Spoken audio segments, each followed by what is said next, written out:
All right, fire away, Scotty.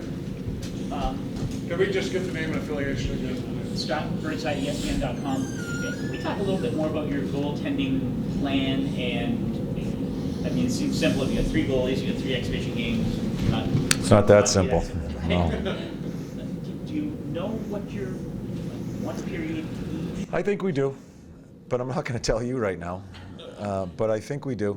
Yeah, but it won't be 3. Just give them a game.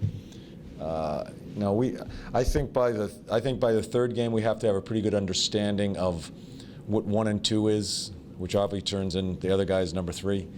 I want to make a decision before our 3rd exhibition game. So we'll change things, maybe 2 periods, 1 period. I think we have a pretty good grasp of it, but I don't want to speak on it now. I'll give you that much information, Scotty. So can I just one quick follow-up then? Do you know who your number 1 goalie is going to be right now, or is it? No, I don't. Nice problem to have. Just to follow up, do you want to pick one guy right into the tournament? And B, do you have enough time to have a true competition? It's so quick. You got a few Amongst that position, it's very difficult in that position, especially how good they all are. So it's very difficult. It's one I have thought about for months coming into this year. It's very difficult. As I said, you got Quicker's a 2-time Stanley Cup winner. Schneitz had just an unbelievable year last year. You look at Bishop before he was hurt. It's going to allow us to play really aggressively and take some chances, because any one of those guys going in net, we feel if we give up something, we have a really good chance of stopping the puck. There's certainly not enough time to make a true determination of who wins a job. So we talk about it with Scotty Gordon, the whole staff, and I think we have a pretty good plan of how we're going to go about it here, and we'll make our decision. When we make the decision, it's going to suck for the other guys. Plain and simple. It's not going to be fair. So I'll put that out there right now. It's not going to be fair to the other guys, but we have to eventually make a decision who's going to start. Go. Yeah, John, obviously Jack Johnson is a more history playing for this national team. What can he bring other than his ability to the dressing, given all that passion, patriotism that he has? He is a true patriot. He believes in the country, and the thing I had Jack in 10 in Vancouver, played the hell out of him. The thing I love about him, he'll make a mistake through aggression, which I'd rather have a guy that way instead of just testing the waters. But his will, the biggest thing in the discussions on Jack Johnson in being involved in making this team was his play underneath the hash mark. We know Jack can get up the ice. I still like to see that more out of him, but just what he can do underneath the hash marks against big players, his physical play, his willingness to play in the corners, his willingness to use his body. And he is as low maintenance a guy I've been around. He just wants to play the game the right way. I think he's selfless. He's not looking for accolades.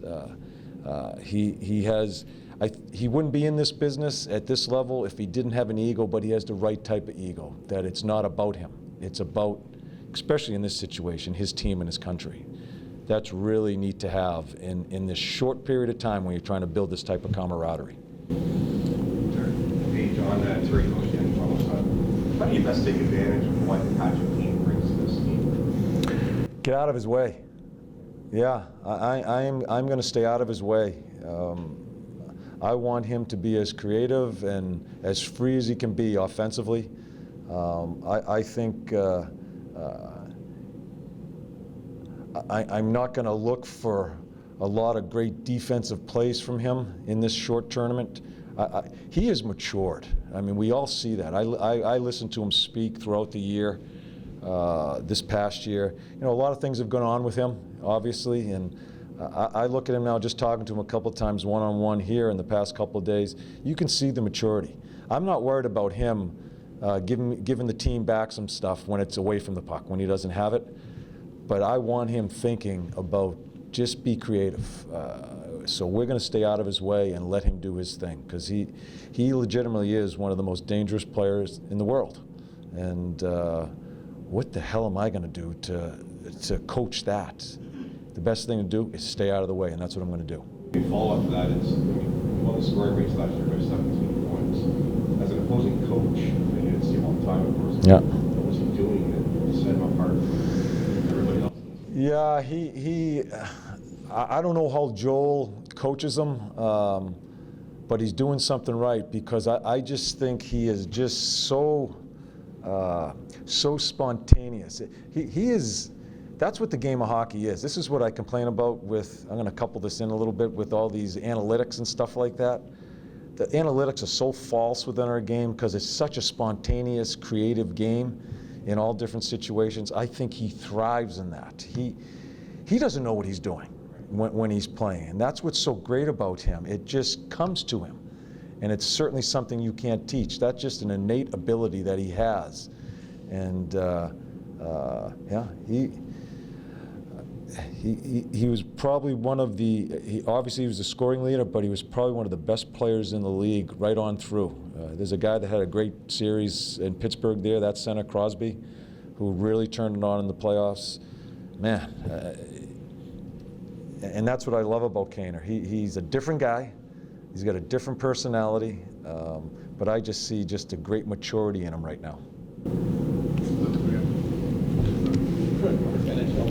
Similar to yesterday's question about your lines, you have the power play over practice rink. What goes into making or creating power play? Yeah, we penciled them. We talked about some of the things.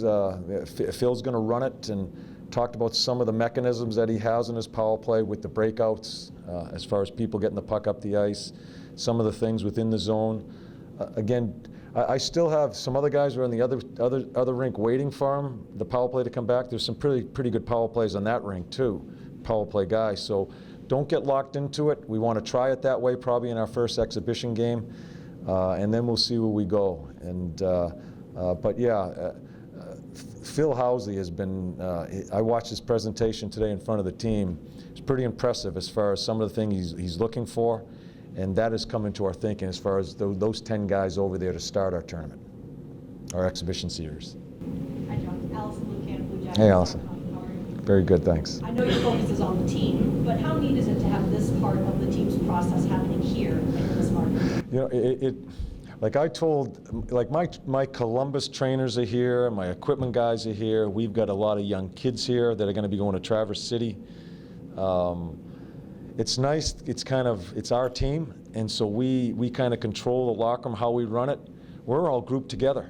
You know, the young guys are working out when Patrick Kane walks in and starts riding the bike, or whatever. We're all doing it together in the number of Blue Jackets that are here with the World Cup guys. We're all intermingled. For me, especially with the amount of youth that's here for the Columbus Blue Jackets, I think it's fantastic.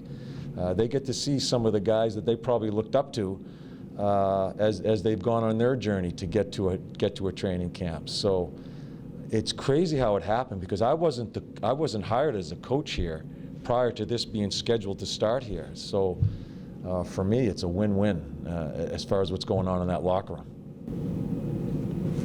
Just curious.